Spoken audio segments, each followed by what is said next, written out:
भगवान शिव, जिनके विश्व में आज करोड़ों भक्त हैं, जिनमें से कुछ लोग धतूरा चढ़ाकर महादेव की भक्ति करते हैं तो कुछ लोग भांग या चिलम पीकर स्वयं को महादेव का भक्त समझते हैं। लेकिन वास्तव में ये लोग जानते ही नहीं कि आखिर महादेव शिव कौन थे, या यूं कहें तो 99% भक्त ये जानते ही नहीं कि आखिर महादेव शिव कौन थे।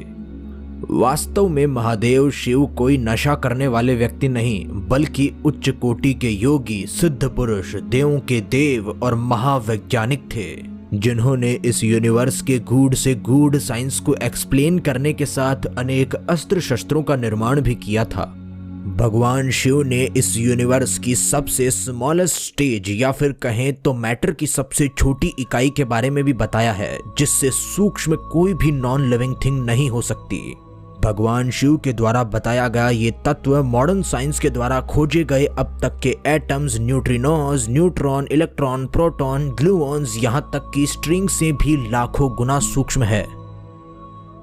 महाभारत ग्रंथ के अनुसार जब भीष्म पितामह शरशैया पर लेटे होते हैं, तब वे महादेव शिव और भगवती उमा के बीच हुए एक वार्तालाप के माध्यम से ब्रह्मांड के गूढ़ रहस्य को युधिष्ठिर के समक्ष प्रस्तुत करते हैं।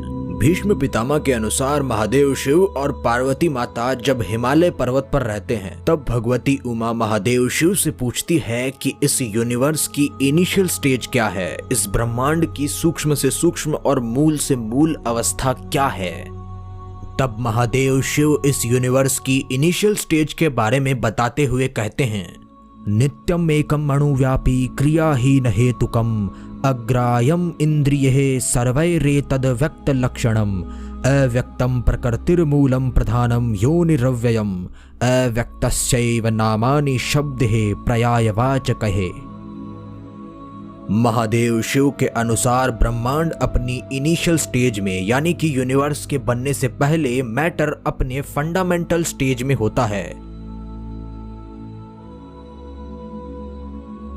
यानी आज आपके आसपास जितने भी प्रकार के एलिमेंट्स हैं वो जिस एक यूनिट से मिलकर बने हैं, वो एक यूनिट ही पूरे इनिशियल यूनिवर्स को ढक के रखी होती है।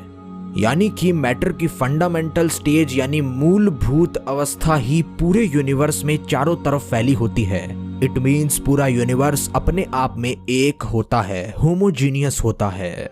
और ये बात है इस ब्रह्मांड से बनने से पहले की, जिस समय चारों तरफ इस मैटर की सबसे स्मॉलेस्ट इकाई, जिसे प्रकृति तत्व कहा जाता है, हर तरफ सिर्फ वही प्रकृति तत्व था। और वह प्रकृति तत्व जो कि मैटर की सबसे छोटी इकाई है, वह उस समय भी था, आज भी है और हमेशा रहेगा। परंतु ब्रह्मांड के निर्माण से पहले ये प्रकृति तत्व चारों तरफ समान अवस्था में होता है, जिसे प्रकृति की साम्य अवस्था कहा जाता है, जहां कोई भी पार्ट कम डेंस या ज्यादा डेंस नहीं होता। हर जगह समान रूप से प्रकृति तत्व अवकाश को भर रखी होती है, जिसे आप होमोजीनियस स्टेट भी कह सकते हैं।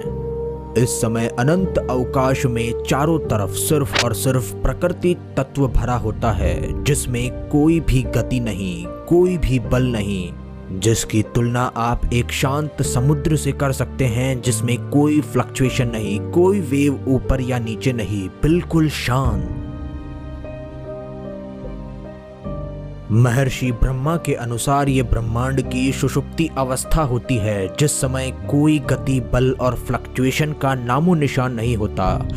इस समय प्रकृति तत्व अनंत अवकाश यानी कि खाली स्थान के साथ एक हो जाता है, जिससे सोचने पर यह लगता है कि यह है भी या फिर नहीं।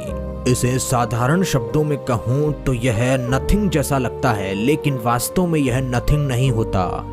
एग्जैक्ट इसी प्रकार की सिचुएशन जैसी ब्रह्मांड के निर्माण से पहले होती है, वैसी ही ब्रह्मांड के सब कुछ नष्ट हो जाने के बाद भी यही सुषुप्ति अवस्था बच जाती है। यानी ब्रह्मांड की इनिशियल स्टेज और प्रलय के बाद की स्टेज एक ही है। प्रलय का अर्थ ही होता है अपने आप में लय होना। महादेव शिव ने ब्रह्मांड की इस प्रारंभिक अवस्था को नित्य कहा है, यानी यह हमेशा से है, इटर्नल है। इसे किसी ने नहीं बनाया, ईश्वर ने भी नहीं। यानी आप कह सकते हैं कि जितनी आयु ईश्वर की है उतनी ही आयु प्रकृति की है। जब से ईश्वर है तब से प्रकृति तत्व भी है। वेदों के अनुसार ये इनिशियल स्टेज या फिर ब्रह्मांड के डिस्ट्रक्शन के बाद की प्रलय वाली स्टेज पहली बार नहीं हो रही है। इससे पहले भी कोई न कोई यूनिवर्स था जो कभी न कभी बना था, और उससे पहले भी कोई न कोई यूनिवर्स था जो कि कभी न कभी बना था। यानी कि यह इन्फानाइट समय से प्रलय और निर्माण होता आ रहा है। लेकिन इंटरेस्टिंग तो है ये बीच वाली इनिशियल स्टेज और प्रलय की स्टेज। ये जितनी इंटरेस्टिंग है उतनी ही ज्यादा अनडिफाइंड भी, क्योंकि महर्षि ब्रह्मा और महादेव शिव ने इसे अव्यक्त कहा है, यानी कि इसे कंप्लीटली व्यक्त नहीं किया जा सकता। इसे समाधि अवस्था में सिर्फ एक पहुंचा हुआ योगी ही जान सकता है, लेकिन इसे शब्दों में तो वो भी व्यक्त नहीं कर सकता। या यूं कहूं तो आप इसे जान तो सकते हैं लेकिन बयां नहीं कर सकते। लेकिन यहाँ ट्विस्ट की बात यह है कि आप इसे सिर्फ समाधि अवस्था में ही जान सकते हैं, क्योंकि महादेव शिव ने इसे अग्राह्यम इंद्रिय कहकर पुकारा है, यानी कि इसे आप इंद्रियों के द्वारा नहीं जान सकते। यानी आज के किसी भी टेक्नोलॉजी से या किसी भी फ्यूचर की फिजिकल टेक्नोलॉजी से आप इसे कभी भी डिटेक्ट नहीं कर सकते, क्योंकि ये इंद्रियों के परे का विषय है। बहरहाल इसे पूर्ण रूप से व्यक्त तो नहीं किया जा सकता, लेकिन जितनी डिटेल हमें ग्रंथों से मिलती है या फिर जितना व्यक्त किया जा सकता है, जितने तर्क इस पे लगाए जा सकते हैं, उतना तो हम बयां कर ही सकते हैं। और महादेव शिव ने भी इसकी काफ़ी प्रॉपर्टीज़ के बारे में बताया है, जिसे हम अगली वीडियो में डिस्कस करेंगे। लेकिन अब तक आपको इतना तो ज़रूर पता चल गया होगा कि महादेव शिव कोई नशा करने वाले व्यक्ति नहीं, बल्कि एक पहुंचे हुए योगी थे।